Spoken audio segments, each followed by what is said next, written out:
Well, Donald Trump has now paid E. Jean Carroll in full. He had to pay her $5.6 million of Donald Trump's money. The unanimous jury awarded that money to E. Jean Carroll in a lawsuit that took years for her to pursue. And it does not prove that the American justice system still works, even though Donald Trump is president. It just shows that the system worked in this case. And it does show that Donald Trump has not yet completely destroyed the American system of justice, although he is trying to destroy the Department of Justice. That is what Donald Trump wants his next Attorney General to continue to do, destroy the Department of Justice. The Democrats had a theory of the case in the confirmation hearing of Donald Trump's criminal defense lawyer, Todd Blanche, to become Donald Trump's Attorney General. Todd Blanche had already survived his first confirmation hearing last year to become the Assistant Attorney General to Pamela Bondi as Attorney General. He coveted that job of Attorney General every day of his service to Donald Trump. And when Donald Trump fired Attorney General Bondi and made Todd Blanche the acting Attorney General, Todd Blanche then launched an audition for Attorney General unlike anything we have ever seen in the history of American law enforcement, which included, among many offenses against justice, trying to indict a former director of the FBI for taking a photograph of seashells. Such was Todd Blanche's public, craven desperation to seize the title of Attorney General of the United States of America. Todd Blanche tried to indict James Comey for taking a photograph of seashells because Todd Blanche knows Donald Trump hates James Comey and wants him indicted. And that's the only thing Todd Blanche had to know. And so the Democratic theory of the case in Todd Blanche's confirmation hearing today was that Todd Blanche was not the people's lawyer in his role as Assistant Attorney General or as Acting Attorney General, and he would not be the people's lawyer if he is confirmed as Attorney General because, and this was the Democrats' theory of the case, he is Donald Trump's lawyer. And 1 hour into his testimony, Todd Blanche, the now provably, objectively stupidest person to ever sit for a confirmation hearing for the position of Attorney General of the United States, said, "I'm his lawyer." Todd Blanche proved the Democrats' theory of the case against him with his own confession about who he really represents every day when he said, "I'm his lawyer." It came after a typically childish softball question from Louisiana's Republican Senator John Kennedy, who has cast himself in the role of the Senate's country boy. He asks folksy questions that could not be easier for a nominee who he publicly supports, like Todd Blanche. But Todd Blanche got too comfortable with the country boy's questions, just too relaxed, so that by the time the senator asked Todd Blanche if he is a friend of Donald Trump's, Todd Blanche's way too relaxed answer was, "I'm his lawyer."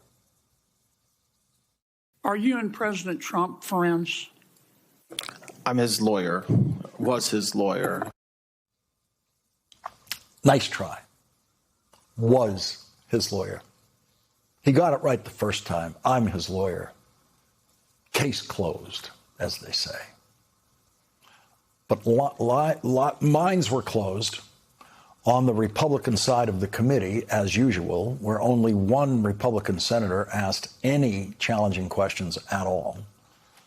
Todd Blanche was born 1 year after the criminal Republican President Richard Nixon said, quote, "mistakes were made," in his ineffective and desperate defense of what was eventually exposed as the criminal conduct for which President Nixon was forced to resign the presidency.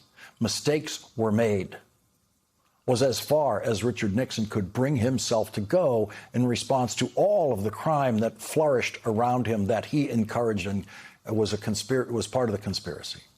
He could never say, Richard Nixon could not say, I made mistakes. He could only say mistakes were made. And so since that day, the year before Todd Blanche was born, one of the backstage flippant joke defenses that people throw around in Washington, intending to get a laugh, is mistakes were made. But those are the exact words Todd Blanche chose in response to the 92-year-old chairman of the committee, Chuck Grassley, who, as usual, read every single question that he asked from a script prepared for him by his Senate staff, as he has done in every Senate hearing he has attended in his 45-year career. Chuck Grassley threw Todd Blanche a softball about his handling of the Epstein files, and Todd Blanche literally said, mistakes were made. That was his explanation for releasing private information about some of the Epstein survivors who suffered again at the hands of Todd Blanche and the mistakes that were made by Todd Blanche. Todd Blanche told the top Democrat on the committee, Dick Durbin, I'm not allowed to meet with them directly, talking about the Epstein survivors. And that was a lie, of course. Todd Blanche claiming that he's not allowed to meet with the Epstein survivors. And an hour or so later, in response to a Democratic line of questioning, he then completely flipped, forgot his previous answer, and admitted that, of course, he is allowed to meet with them. It's simply that he won't, no matter how many times they ask. Todd Blanche complained that Donald Trump was the first president to have any portion of his tax returns leaked publicly by a private contractor who was working with the IRS. And that is true. He's the first one to have his tax returns leaked because every other president of Todd Blanche's entire lifetime has publicly released every page of his tax returns. Every one of them have done that. Donald Trump is the only one who has hidden his tax returns from voters while in the presidency.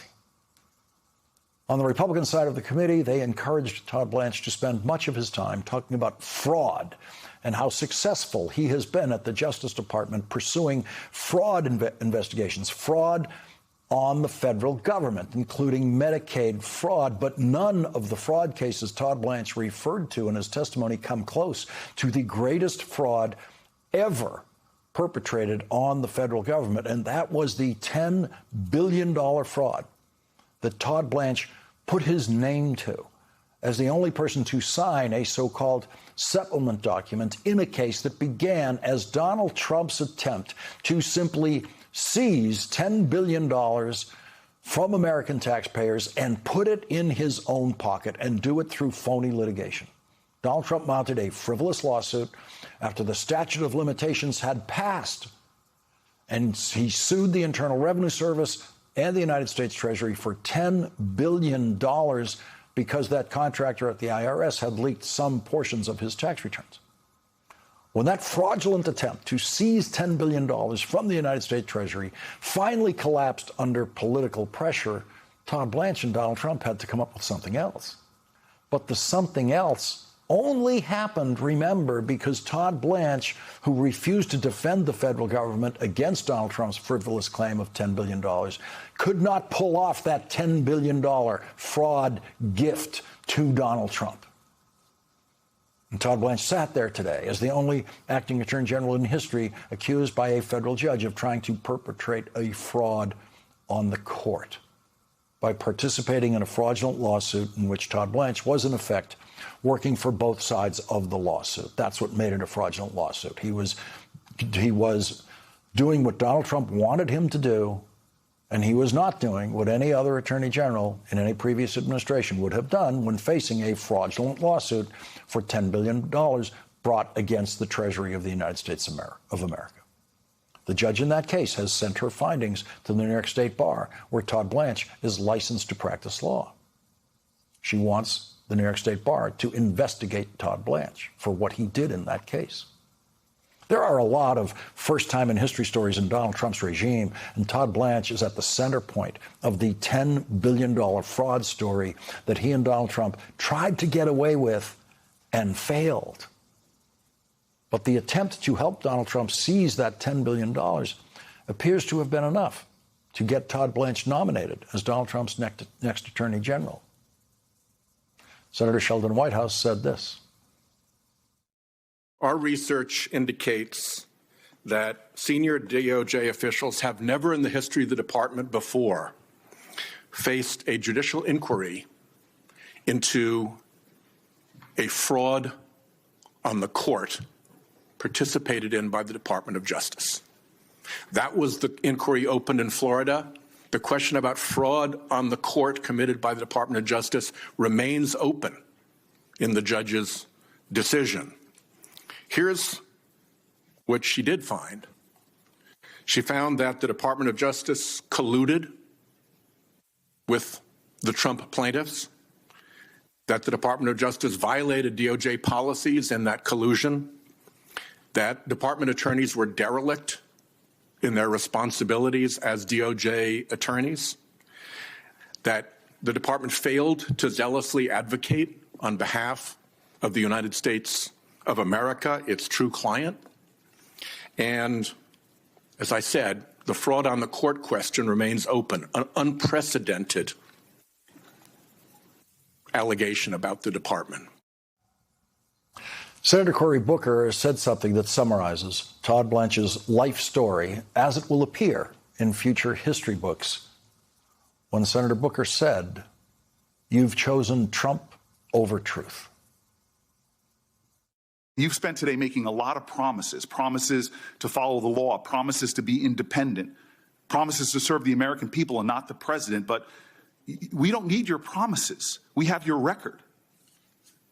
We have watched you exercise one of the greatest powers entrusted to any public servant. And what have you shown us? 1,200 victims waiting for justice. What have you shown us? There's 2 prosecutions. While the people involved, the victims, are waiting for action, one of the people prosecuted gets the most cushy arrangement possible after you visit with her. Again and again, you seem to be favoring the interest of a president and the powerful. You've chosen Trump over truth. You've chosen corporations over the Constitution. And you failed to meet the test. I'll say this in closing. This is why your nomination should fail.